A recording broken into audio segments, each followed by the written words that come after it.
YouTubers, what is going on out there? We have an exciting episode for you today.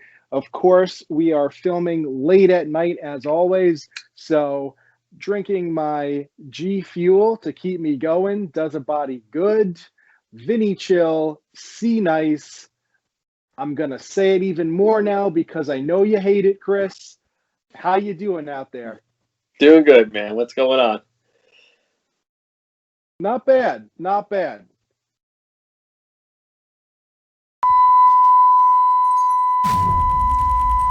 Well, thank you, gents, for that lukewarm introduction. You guys are on your A game as usual. Totally flaccid. Wah, wah. Hello, ladies and gentlemen. A Joker here. And for the next few minutes, I'm going to be your host and your entertainment.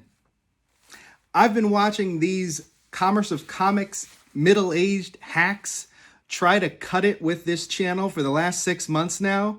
And like most of you, you're probably out there thinking, this show needs an enema.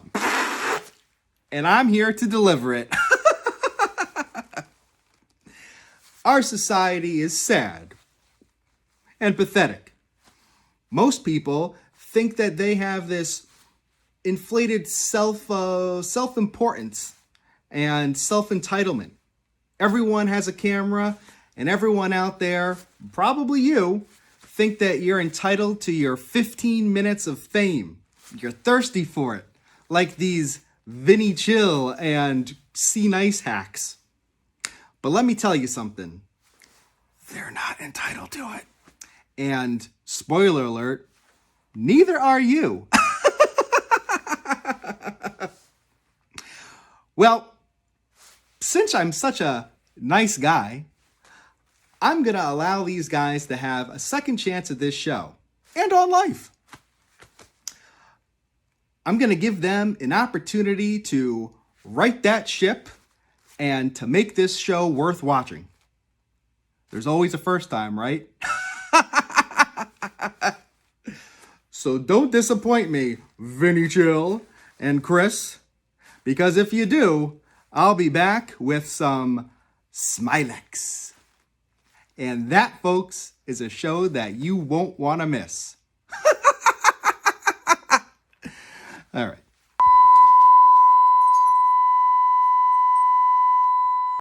All right. Well, that was weird, but all right. Interesting. And the only thing I got to say is that guy was a real devilishly handsome fellow. So, always nice to have celebrities stop by and still alive for the moment. So we are going to keep on with this episode. And yeah, Chris, I think, we had plans to do something else tonight, but in light of that recent interruption, I think we should switch gears and talk about our favorite clown prince of crime. What do you say? Let's broaden our minds. Yeah. All right. Well, not to disappoint, let's jump right in without further ado. So, talking about the clown prince of crime, to start us off, I've got Joker #3 from 1975. This is the original series. And as you probably know, very recently, within the last few weeks, DC just launched Joker #1 of Volume 2. So that's just started. I own it, haven't read it yet, but this is the original run from started in the mid-70s.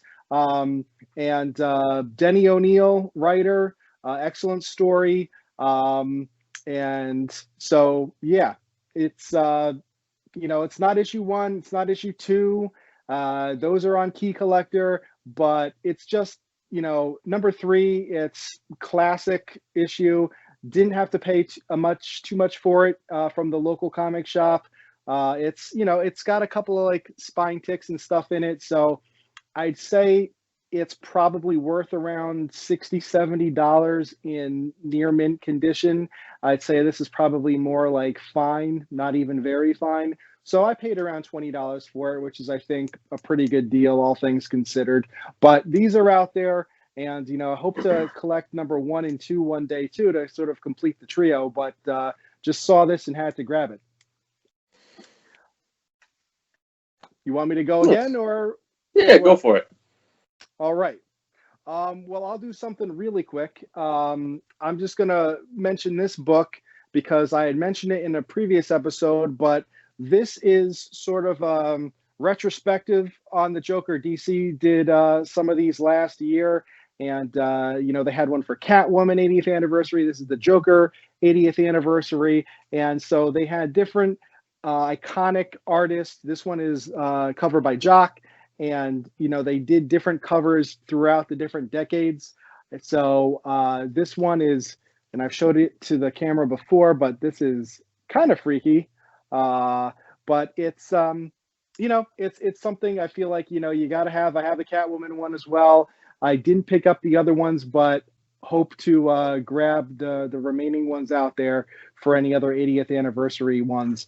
But this was just, to be honest, this wasn't my first choice of a cover, but this was the last one they had in stock, so I went with this one. But no regrets. No, I hear you. When you said we were going to do a Joker episode, 80 years of the character, I really didn't have much. So, I do have, Harley Quinn books blowing up. Most of the, Batman number 1 went for, 2.3 million. Can't really swing a lot of those early Joker books. But what I was able to get, last year were the Punchline books. I don't know. I'm hoping they do something with the character. So I got, what is this? Batman 89 is the cameo. Yep. And I think there's a couple printings of that out there. So watch what you're getting. And Hella Risen, is this 3? Right, 3. Yep. So that's the first full. So I was able to get these off the newsstand.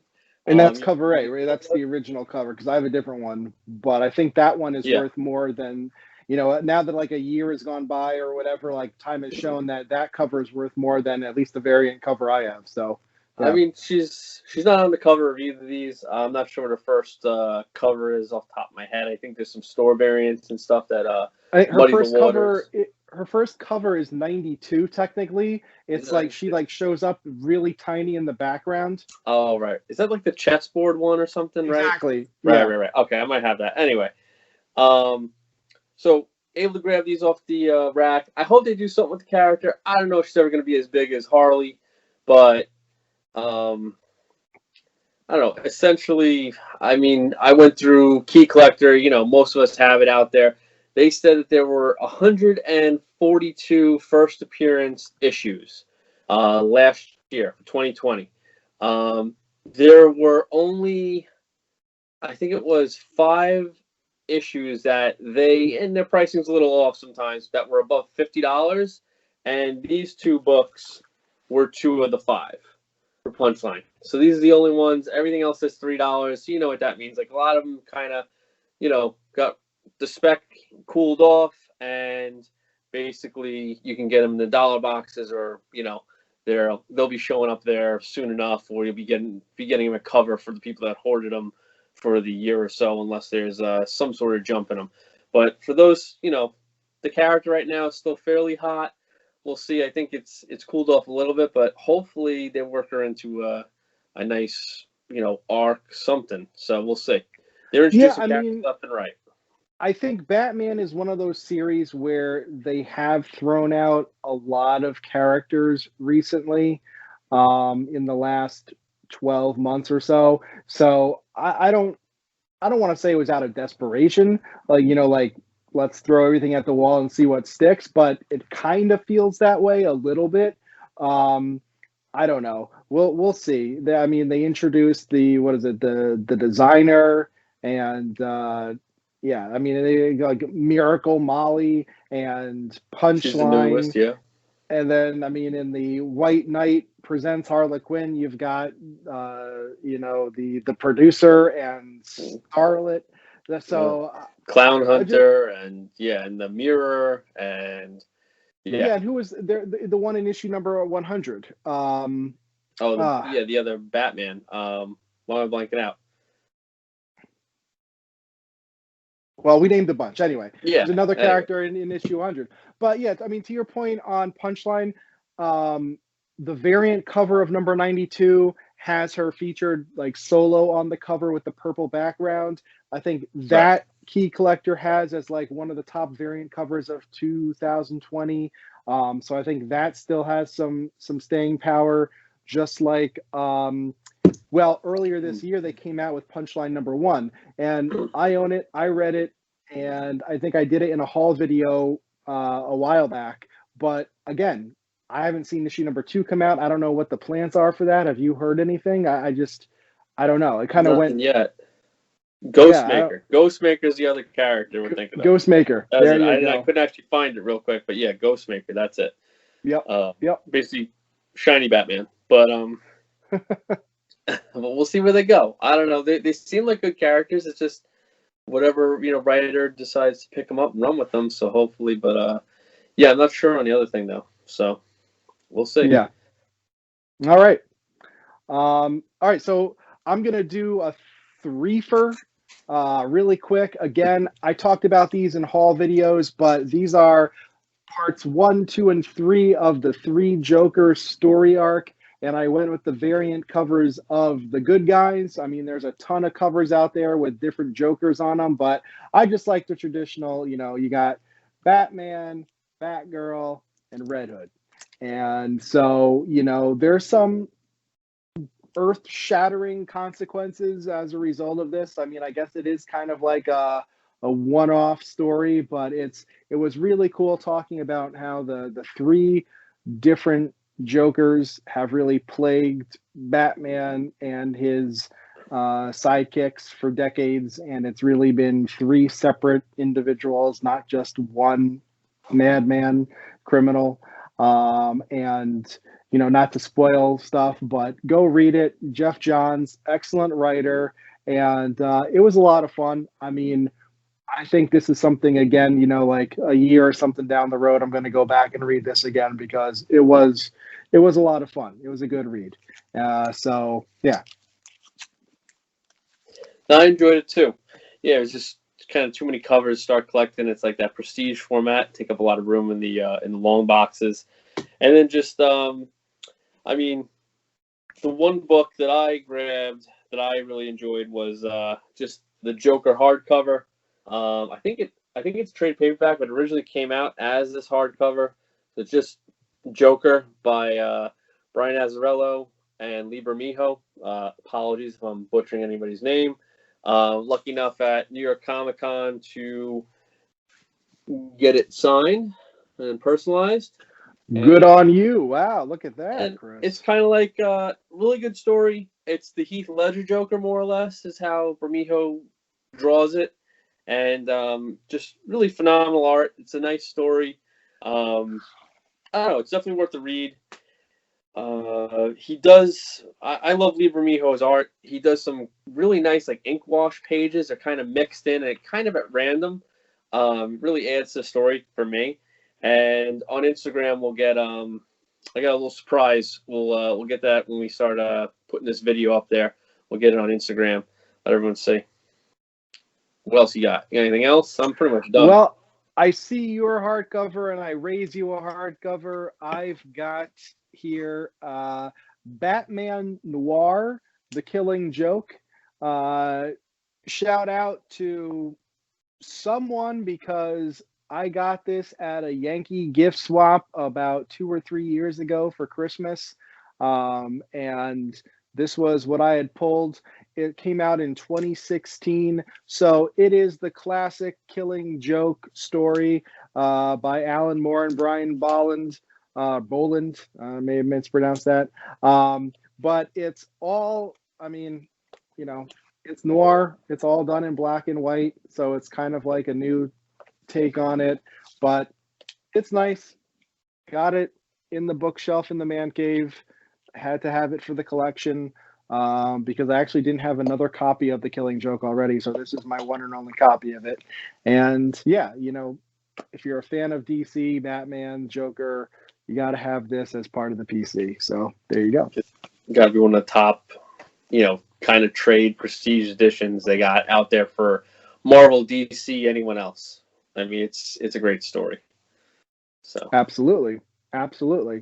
And it was, and Denny O'Neil, I guess, I just was looking inside the cover there. I guess he was an editor at that point when this came out. And he was the writer back in the original first few issues of the Joker run, issue number 3 I was talking about. So, yeah, I mean, that was sort of like around the time where the Joker became someone not to mess with, right? Like he was sort of more of a clown, but then you saw him, I forget the exact timing, but I mean, like, certainly in the 70s, 80s, he becomes that more of a homicidal maniac and someone not to be trifled with, as opposed to his earlier years as a Batman villain.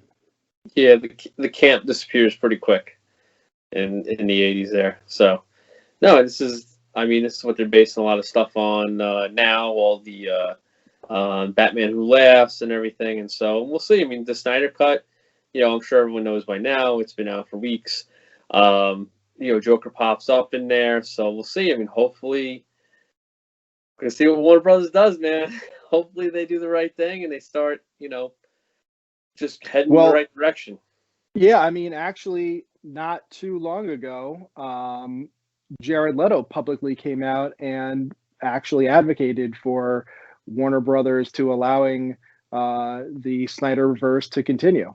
I think it's a little bit self-serving because he probably wants more opportunities to play the part. But I got to say, I really did like the Snyder Cut, and I would love to see another Superman, another team-up movie, Justice League. You know, I do hope it's going to happen, even though I think that chances are slim to none. But yeah, it is what it is. I mean, Leto was in it for, what, 5 minutes, and he stole the show. So yeah. I think he might be onto something. So we'll see. We'll see what they do. It's not the greatest track record, man. That's it.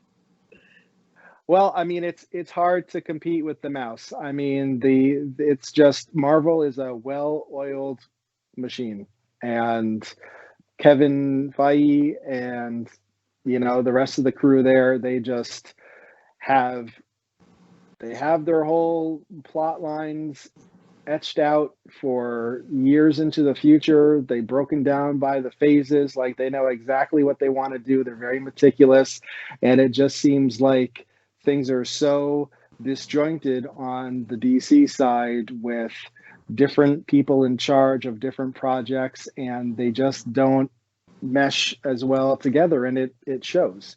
So yeah, but hopefully they can learn from the last few years and get their act together and make some better movies, because they're great characters. It's a great intellectual property, and we'd love to see it. I can't wait to go to the movies again. It's going to be great. Yeah. Do your part. Get vaccinated. We're all doing it.